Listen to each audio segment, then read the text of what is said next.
दिल्ली के राम मनोहर लोहिया अस्पताल के डॉक्टर महामृत्युंजय जाप के मरीजों पर होने वाले असर की जांच कर रहे हैं।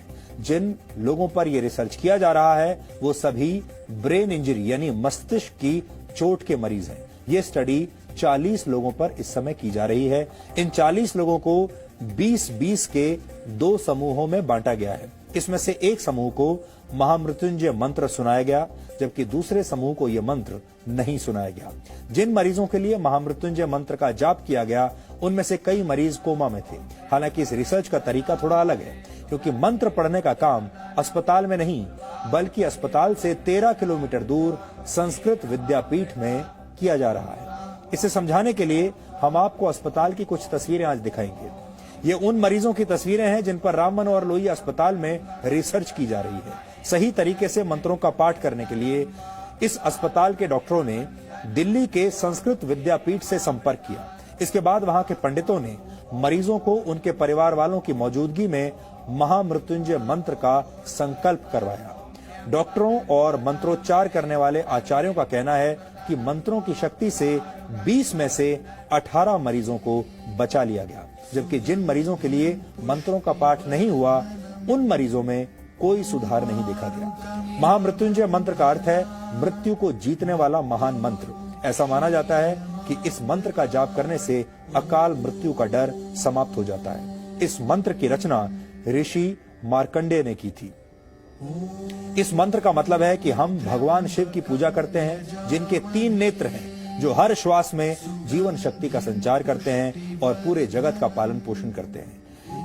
इसे त्र्यंबकम मंत्र, रुद्र मंत्र और मृत संजीवनी मंत्र भी कहा जाता है। ऋग्वेद के 7वें अध्याय, यजुर्वेद के 3रे अध्याय और अथर्ववेद के 14वें छंद में इस मंत्र के बारे में बताया गया है। ऋषियों ने महामृत्युंजय मंत्र को वेदों का हृदय भी कहा है। कुछ समय पहले एम्स ने भी गायत्री मंत्र के वैज्ञानिक महत्व को मरीजों के MRI टेस्ट में हुए बदलावों से साबित किया था, लेकिन इन दोनों रिसर्च में काफी फर्क है। एम्स में मरीजों ने खुद गायत्री मंत्र का जाप किया था, लेकिन महामृत्युंजय पाठ संस्कृत विद्यापीठ में आचार्यों द्वारा किया जा रहा है और मरीज वहां से कई किलोमीटर दूर अस्पताल के ICU में भर्ती हैं। इस रिसर्च के जरिए ये समझने की कोशिश की जा रही है कि वेदों और धर्म ग्रंथों में किसी दूसरे के लिए प्रार्थना करने के असर का जो महत्व बताया गया है, क्या उसका कोई वैज्ञानिक आधार है भी या नहीं। भारत सरकार की सबसे बड़ी मेडिकल रिसर्च संस्था Indian council for medical research ने इस स्टडी को फंड किया है। ये स्टडी 3 वर्ष के लिए की जा रही है, जिसमें से 1.5 साल का समय पूरा हो चुका है। यानी आप कह सकते हैं कि आस्था और विज्ञान के इस अनोखे मेल के फाइनल नतीजे आने में अभी 1.5 साल का वक्त और लगेगा।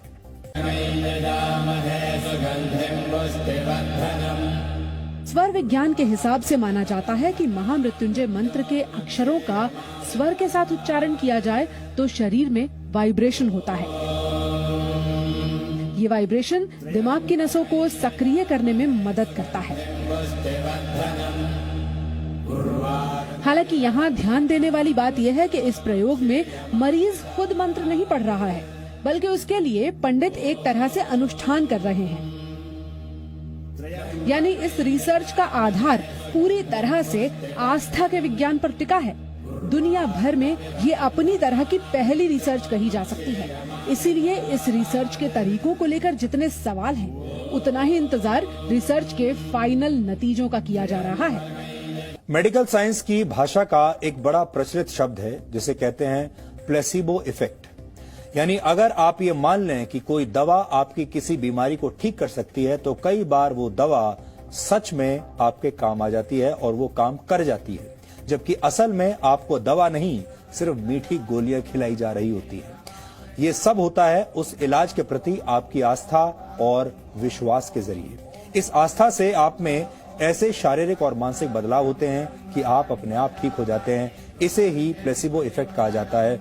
विज्ञान जिसे प्लेसिबो कहता है, उसे आप आस्था या विश्वास कह सकते हैं। कई बार आपने देखा होगा जब बहुत सारे लोग ऐसे होते हैं जिन्हें ये लगता है कि वो बहुत बीमार हैं, उनके अंदर बहुत बड़ी कोई बड़ी बीमारी आ गई है, वो डॉक्टर के पास जाते हैं। डॉक्टर जानते हैं कि उन्हें कोई ऐसी बीमारी नहीं है और डॉक्टर उन्हें या तो कोई विटामिन की गोली दे देते हैं या कोई मीठी गोली खाने के लिए दे देते हैं, ये कहकर कि इससे आप ठीक हो जाएंगे, और मरीज को गोली खाने के बाद सच में ऐसा लगने लगता है कि वो ठीक हो गया है। आपने अक्सर ये भी देखा होगा कि डॉक्टर बीमार मरीज के घर वालों को ये सलाह देते हैं कि आप प्रार्थना कीजिए, मरीज के अच्छे स्वास्थ्य के लिए दुआएं कीजिए। दुआओं में असर होता है, ये आपका विश्वास हो सकता है, लेकिन अगर इस शोध के नतीजे सकारात्मक हुए तो हम ये भी कह सकेंगे कि दुआओं में सिर्फ असर ही नहीं, विज्ञान भी होता है।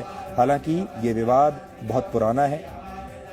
साइंस, विज्ञान और धर्म के बीच ये जो टकराव है ये हमेशा से रहा है, आगे भी रहेगा, और इसीलिए इस टकराव को कम करने के लिए इस तरह की जो स्टडीज हैं वो होती रही है, आगे भी होती रहेंगी, और हम उनके बारे में आपको ऐसे ही बताते रहेंगे।